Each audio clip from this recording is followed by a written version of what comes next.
പല കാരണങ്ങൾ കൊണ്ട് വർദ്ധിച്ചു വരുന്ന ഒരു കൊലപാതകമെന്ന് പറയുന്നത് പല കാരണങ്ങളാണ് ബേസിക്കലി ഉള്ളത്. അതിലേറ്റവും പ്രധാനമെന്ന് പറയുന്നത് ലഹരി ഉപയോഗം ആണ്. നമ്മുടെ സമൂഹത്തിൽ ഇപ്പോൾ ലഹരിയുടെ അവൈലബിലിറ്റി വളരെയധികം കൂടുതലാണ്. ലഹരി ചെന്ന് കഴിയുമ്പോൾ നമ്മുടെ തലച്ചോറിൻ്റെ മുൻവശം, അതായത് പ്രീ ഫ്രോണ്ടൽ കോർട്ടക്സ് എന്ന് പറയും, അതാണ് പലപ്പോഴും നമുക്ക് എന്തെങ്കിലും ചെയ്യണമെന്നുള്ളൊരു ത്വര ഉണ്ടെങ്കിൽ പോലും നമ്മളെ നിയന്ത്രിക്കുന്ന ഒരു ബ്രേക്ക് എന്ന് പറയാം, ബ്രേക്കിൻ്റെ ഒരു ലിവർ എന്ന് വേണമെങ്കിൽ പറയാം. അപ്പോൾ നമുക്കൊരാളോടൊരു വൈരാഗ്യമോ അല്ലെങ്കിൽ ഒരു പകയോ ഒക്കെ ഉണ്ടെങ്കിലും അവരോട് മോശമായി പെരുമാറിക്കൂടാ അല്ലെങ്കിൽ അവരെ ആക്രമിച്ചുകൂടാ എന്ന് നമ്മളെ പിന്തിരിപ്പിക്കുന്ന ഒരു ഘടകമാണ് ഈ തലച്ചോറിൻ്റെ മുൻവശത്തുള്ളത്. അപ്പോൾ ലഹരി ചെന്ന് കഴിയുമ്പോൾ, അത് മദ്യമാണെങ്കിലും സിന്തറ്റിക് ഡ്രഗ്സ് ആണെങ്കിലും ഏത് ലഹരി വസ്തുക്കളാണെന്നുണ്ടെങ്കിലും അത് ചെന്ന് കഴിയുമ്പോൾ ഈ ബ്രേക്ക് ചെയ്യുന്ന ഒരു കപ്പാസിറ്റി തലച്ചോറിന് നഷ്ടപ്പെടുന്നു. ഇങ്ങനെ ഈ കപ്പാസിറ്റി നഷ്ടപ്പെട്ട് കഴിയുമ്പോൾ ഒരു ചെറിയ പ്രകോപനം വന്നാൽ പോലും അക്രമാസക്തമാകാനുള്ളൊരു സാധ്യത കൂടുതലാണ്. രണ്ടെന്ന് പറയുന്നത് ഇൻടോക്സിക്കേഷൻ, അതായത് അളവിലധികം ലഹരി ഉപയോഗിക്കുകയാണെന്നുണ്ടെങ്കിൽ, ഉദാഹരണത്തിന് ഇപ്പോൾ കഞ്ചാവ് പോലുള്ള ലഹരി അതിപ്പോൾ നിരന്തരം ഉപയോഗിച്ചുകൊണ്ടിരിക്കുകയാണെന്നുണ്ടെങ്കിൽ ആ ഒരു രീതിയിലേക്ക് ക്രോണിക് ആയിട്ടുള്ളൊരു യൂസ് ഉണ്ടെന്നുണ്ടെങ്കിൽ ആ ഒരു രീതിയിലേക്ക് വരാനുള്ളൊരു സാധ്യതയുണ്ട്. പക്ഷേ സിംഗിൾ യൂസിനാണെങ്കിൽ പോലും ഒരു പക്ഷേ അത്തരം രീതിയിലുള്ള ഒരു പ്രവണത വരാം. നമ്മൾ ചരിത്രം പരിശോധിച്ചാൽ പോലും ഏകദേശം ഒരു 1770-കളിൽ മുതൽ ഇത്തരം റിപ്പോർട്ട്സ് വളരെയധികം നമ്മുടെ ലോകത്തിൻ്റെ പല ഭാഗത്തായിട്ടുണ്ട്. അതായത് ഇത്തരം പ്രശ്നങ്ങൾ വന്ന് കഴിയുമ്പോൾ ഒരു കൊലപാതകത്തിൽ അവസാനിപ്പിക്കാതെ ആ ത്വര അടങ്ങുന്നത് വരെ ചെയ്യാനുള്ളൊരു സാധ്യതയുണ്ട്. മറ്റൊരു പ്രധാന കാര്യമെന്ന് പറയുന്നത് വ്യക്തിത്വ വൈകല്യങ്ങളാണ്. ഇപ്പോൾ ഏതെങ്കിലും ഒരു തലത്തിലുള്ള ഒരു പേഴ്സണാലിറ്റി ഇഷ്യൂസ് ഉണ്ടെന്നുണ്ടെങ്കിൽ, സാമൂഹ്യ വിരുദ്ധ വ്യക്തിത്വ വൈകല്യമോ അല്ലെങ്കിൽ ബോർഡർ ലൈൻ പേഴ്സണാലിറ്റിയോ ഒക്കെ ഉണ്ടെന്നുണ്ടെങ്കിൽ അവർക്ക് ഇത്തരം പ്രശ്നങ്ങൾ ഉണ്ടാകാൻ സാധ്യതയുണ്ട്. ബന്ധങ്ങൾക്ക് ശിഥിലീകരണം വരാൻ സാധ്യതയുണ്ട്. സൂയിസൈഡൽ ടെൻഡൻസീസ് വരാൻ സാധ്യതയുണ്ട്.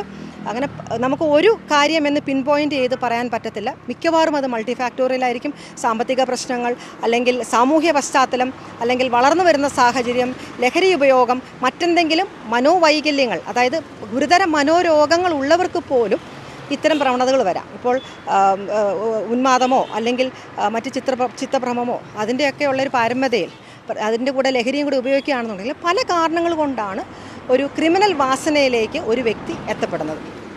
ചേന്നമംഗലത്തും ഇതുപോലൊരു കൊലപാതകം ഒരു വീട്ടിൽ ഒരുപാട് പേരെ കൊന്നിട്ടുണ്ടായിരുന്നു. അപ്പം ഇപ്പോൾ അതേ സമാനമായിട്ടാണ് ഇവിടെ ഉണ്ടാകുന്നത്. അപ്പോൾ ഇത്തരത്തിൽ, അതായത് വളരെ ക്രൂരമായിട്ട് എങ്ങനെയാണ് മനുഷ്യനിങ്ങനെ കൊല്ലാൻ പറ്റുന്ന ഒരു സംശയമാണ് ആളുകൾക്കുള്ളിലുള്ളത്. ഇപ്പോൾ നമ്മൾ മനസ്സിലാക്കേണ്ടത് ആൾക്കാർക്ക് ഈ അക്രമത്തിനോടുള്ള ഒരു സെൻസിറ്റിവിറ്റി നഷ്ടപ്പെട്ടു. അതൊരു പരമാർത്ഥമാണ്. ഇപ്പോൾ കൊല കണ്ടാലോ അല്ലെങ്കിൽ ഒരു മർഡർ കണ്ടാലോ ചോര കണ്ടാലോ അറപ്പോ വെറുപ്പോ ഒന്നും ആളുകൾക്കില്ല, അല്ലെങ്കിൽ അതിലൊരു ഞെട്ടലോ ഒന്നുമില്ല. ആ ഒരു സെൻസിറ്റിവിറ്റി നഷ്ടപ്പെട്ട് ഒരു ഡീസെൻസിറ്റൈസ്ഡ് ആയിട്ടുള്ളൊരു സാഹചര്യത്തിലേക്ക് നമ്മുടെ തലമുറ പോകുന്നുണ്ട്. അതിന് ഒരു പ്രധാന പങ്ക്, ചെറിയതല്ലാത്ത പങ്ക് തന്നെ ദൃശ്യ സിനിമകൾക്കും ഒക്കെയുമുണ്ട്. അക്രമാസക്തമായിട്ടുള്ള അല്ലെങ്കിൽ അതിന് മുൻതൂക്കം കൊടുക്കുന്ന സിനിമകൾ കാണുമ്പോൾ പലപ്പോഴും, പ്രത്യേകിച്ചും പ്രായം കുറവുള്ളവർ, ഇപ്പോൾ 23 വയസ്സ് 24 വയസ്സൊക്കെ ആകും നമ്മുടെ തലച്ചോറ് ഒരു പൂർണ്ണ വളർച്ചയിലെത്തണമെങ്കിൽ, അതിന് താഴെയുള്ളവരത് കണ്ടു കഴിഞ്ഞാൽ തീർച്ചയായിട്ടും അവർക്ക് ഇത്തരം കാര്യങ്ങൾ കാണുമ്പോൾ സാധാരണ ഒരു രംഗം കാണുന്ന പോലെ അവരുടെ മനസ്സ് മരവിച്ചു പോകുന്നു. അവരുടെ തലച്ചോറ് ആ രീതിയിൽ ഡീസെൻസിറ്റൈസ്ഡായി പോകുന്നു. അതും ഒരു പ്രധാന കാരണം തന്നെയാണ്.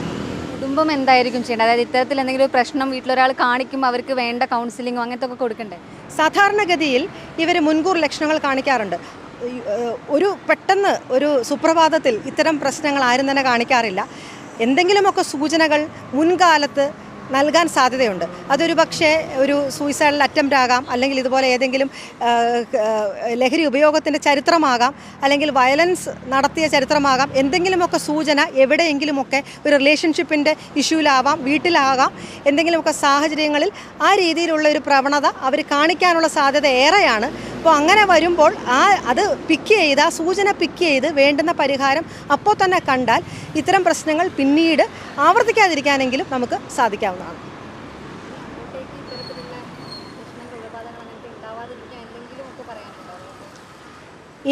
ഇനി വരും കാലങ്ങളിൽ ആദ്യം വേണ്ടത് ലഹരിയുടെ സപ്ലൈ, അത് തീർച്ചയായിട്ടും അത് നിയമം വഴിയാണ് അതിന് ചരട് മുറുക്കേണ്ടത്. അത് ആവശ്യമാണ്. 2, മാനസികാരോഗ്യ സാക്ഷരത നിലനിർത്തുക എന്നുള്ളതൊരു വളരെ ഇമ്പോർട്ടൻ്റ് ആണ്. അതായത് മെൻ്റൽ ഹെൽത്ത് ലിറ്ററസി എന്ന് പറയും. എപ്പോഴാണ് ഒരു മനോരോഗ വിദഗ്ധൻ്റെ സേവനം തേടേണ്ടത് എന്നുള്ളൊരു കുറഞ്ഞ അറിവെങ്കിൽ, ഇപ്പോൾ പനി വരുമ്പോൾ നമുക്ക് ഡോക്ടറെ കാണണമെന്നറിയാം, തലവേദന വരുമ്പോൾ ഡോക്ടറെ കാണണമെന്നറിയാം. പക്ഷേ ആത്മഹത്യ ചിന്ത വരുമ്പോഴോ മറ്റുള്ളവരെ ആക്രമിക്കാൻ ഒരു ത്വര വരുമ്പോഴോ ഡോക്ടറെ കാണണമെന്നുള്ള ഒരു അവബോധം നമ്മുടെ സമൂഹത്തിനില്ല. അല്ലെങ്കിൽ അങ്ങനെ പ്രശ്നം വരുമ്പോൾ ഡോക്ടറെ അടുത്ത് കൊണ്ടുപോകണം. വീട്ടിൽ പ്രശ്നക്കാരാവുമ്പോൾ, പറഞ്ഞാൽ അനുസരിക്കാതെ വരുമ്പോൾ, ഒരു കുട്ടി പിരിവിരിപ്പ് കാണിക്കുമ്പോൾ, തർക്കുത്തരം പറയുമ്പോൾ, സാധനം വീട്ടിൽ ഒബ്ജക്ട്സ് തല്ലി പൊളിക്കുമ്പോൾ, ഇതും ഒരു ബിഹേവിയറൽ ഇഷ്യൂ ആണ്, അതിന് ചികിത്സ ആവശ്യമാണ് എന്നുള്ള ഒരു അവബോധം നമ്മുടെ സമൂഹത്തിനില്ല. അപ്പോൾ അങ്ങനെയുള്ള കുട്ടികൾ വളർന്നു വരുമ്പോഴാണ് ഇത്തരം പ്രശ്നങ്ങൾ ഉണ്ടാകുന്നതും പിന്നീട് ഒരു പെരുമാറ്റ വൈകല്യം അത് മൂത്താണ് ഒരു വ്യക്തിത്വ വൈകല്യമായി മാറുന്നതും ഒക്കെ. തീർച്ചയായിട്ടും, കാരണം മെൻ്റൽ ഹെൽത്ത് ലിറ്ററസി എന്നുള്ളത് നമ്മുടെ പാഠ്യപദ്ധതിയിൽ ഉൾപ്പെടുത്തേണ്ട ഒരു കാര്യമാണ്. അത് 1ാം ക്ലാസ് മുതൽ തന്നെ വേണം. കാരണം എങ്കിൽ മാത്രമേ ആ കുട്ടികൾക്ക് നമ്മൾ ബാക്കിയെല്ലാം പഠിപ്പിച്ചു കൊടുക്കുന്ന പോലെ, സയൻസും സോഷ്യൽ സ്റ്റഡീസും ഒക്കെ പഠിപ്പിച്ചു കൊടുക്കുന്നത് പോലെ തന്നെ മാനസികാരോഗ്യം എന്താണ്, സമൂഹത്തിൽ എങ്ങനെയാണ് പെരുമാറേണ്ടത്, സ്ത്രീകളോട് എങ്ങനെ പെരുമാറണം, ഇതൊക്കെയും തന്നെ പാഠ്യപദ്ധതിയിൽ ഉൾപ്പെടുത്തേണ്ടതാണ്. അതുപോലെ തന്നെ നമ്മുടെ കുട്ടികൾ പലപ്പോഴും അവർക്ക് എങ്ങനെ തോൽവിയെ നേരിടണമെന്ന് അവർക്ക് അറിഞ്ഞുകൂടാ, നോയെ എങ്ങനെ എടുക്കണമെന്ന് അറിഞ്ഞുകൂടാ. കാരണം വീട്ടിൽ നോ കേട്ട് ശീലമില്ല. പേരൻസ് എല്ലാം കൊടുത്തുള്ളൊരു ശീലമാണ് കുട്ടികൾക്ക്. എന്ത് ചോദിച്ചാൽ അപ്പോൾ കൊടുത്തുള്ള ശീലമാണ്. നോ വീട്ടിൽ പറഞ്ഞ് കേട്ടിട്ടില്ല. ഇങ്ങനെയുള്ള കുട്ടികൾ സമൂഹത്തിലിറങ്ങുമ്പോൾ ആദ്യമായിട്ടൊരു നോ കേൾക്കുമ്പോൾ, അല്ലെങ്കിൽ താൻ ഉദ്ദേശിച്ച രീതിയിൽ കാര്യങ്ങൾ വരുന്നില്ല, തനിക്ക് അനുകൂലമായിട്ട് കാര്യങ്ങൾ വരുന്നില്ല, പ്രതികൂല സാഹചര്യങ്ങൾ വരുമ്പോൾ ഇങ്ങനെ ഒളിഞ്ഞിരിക്കുന്ന പ്രശ്നങ്ങൾ പുറത്തേക്ക് വരാനും അത് പ്രകടമാക്കാനും അത് സമൂഹത്തിന് തന്നെ ദോഷം ചെയ്യുന്ന രീതിയിൽ മാറി പോകാനുമുള്ളൊരു സാധ്യത ഏറെയാണ്.